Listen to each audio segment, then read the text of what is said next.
ये कहानी एक अमीर घराने की 25 वर्षीय लड़की शालिनी और उसके वफादार नौकर रवि की है। दोनों अलग अलग दुनिया से आते हैं, लेकिन परिस्थितियां उन्हें एक दूसरे के करीब ले आती हैं। एक हवेली में बीते अनगिनत लम्हे, अनकही बातें और बारिश की बूंदों में भीगते जज्बातों की ये दास्तान प्यार और समाज की दीवारों के बीच झूलती एक मोहब्बत की कहानी है। रवि एक गरीब लड़का था जो छोटे से गांव से शहर आया था। अपने परिवार की मदद के लिए उसे काम की सख्त जरूरत थी। बहुत भटकने के बाद उसे शहर के नामी बिजनेसमैन राजेश गुप्ता की हवेली में नौकरी मिल गई। वह हवेली बहुत बड़ी थी और वहां कई नौकर काम करते थे, लेकिन रवि को मुख्य रूप से शालिनी जी की सेवा में रखा गया था। शालिनी जी बेहद खूबसूरत, पढ़ी लिखी और सुलझे हुए विचारों वाली लड़की थी। उनके पिता बिजनेस में व्यस्त रहते थे और मां का देहांत हो चुका था। शालिनी अकेलेपन में जी रही थी, लेकिन बाहर से हमेशा मुस्कुराती रहती थी। रवि का पहला दिन था। वह डरते डरते हवेली में घुसा और घर के पुराने नौकर रामलाल काका ने उसे समझाया, देखो बेटा, यहाँ काम में कोई लापरवाही नहीं चलेगी, खासकर शालिनी बिटिया की सेवा में। वो बहुत अच्छी हैं, लेकिन उन्हें कोई भी काम गलत तरीके से पसंद नहीं। रवि ने सिर झुका दिया, जी काका, मैं पूरी मेहनत करूंगा। रवि का काम था शालिनी के कमरे की सफाई करना, उनकी ज़रूरतों का ध्यान रखना और जब भी ज़रूरत हो उनकी मदद के लिए हाजिर रहना। वह मन लगाकर काम करने लगा और जल्दी ही सभी को पसंद आने लगा।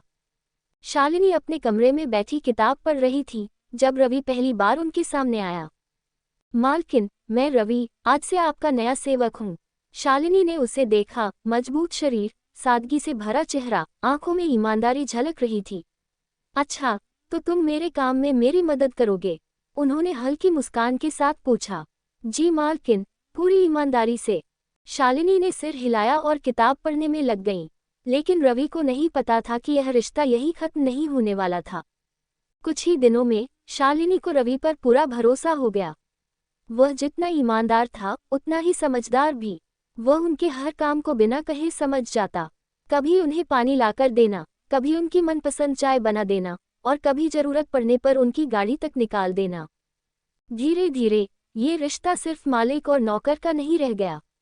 दोनों के बीच एक अनकहा अपनापन बनने लगा। एक दिन बहुत तेज बारिश हो रही थी। हवेली के चारों ओर पानी ही पानी था।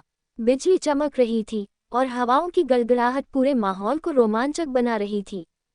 शालिनी अपनी बालकनी में खड़ी थी। ठंडी हवा उनके बालों को उड़ा रही थी। अचानक उन्होंने देखा कि रवि भी दरवाजे पर खड़ा बारिश को देख रहा था। रवि, क्या तुम्हें बारिश पसंद है? रवि थोड़ा झिझका, फिर बोला, बहुत पसंद है मालकिन, बचपन में जब भी बारिश होती थी मैं अपने गांव की गलियों में दौड़ पड़ता था। शालिनी मुस्कुराए और हाथ बढ़ाया, तो आज भीगने का मन है। रवि चौंक गया। उसने कभी नहीं सोचा था कि कोई अमीर लड़की यूं उसे बारिश में चलने के लिए बुलाएगी, लेकिन उस पल कुछ ऐसा था जिसे वह मना नहीं कर पाया। वह धीरे धीरे आगे बढ़ा। शालिनी ने उसका हाथ थामा और दोनों खुले आकाश के नीचे खड़े हो गए।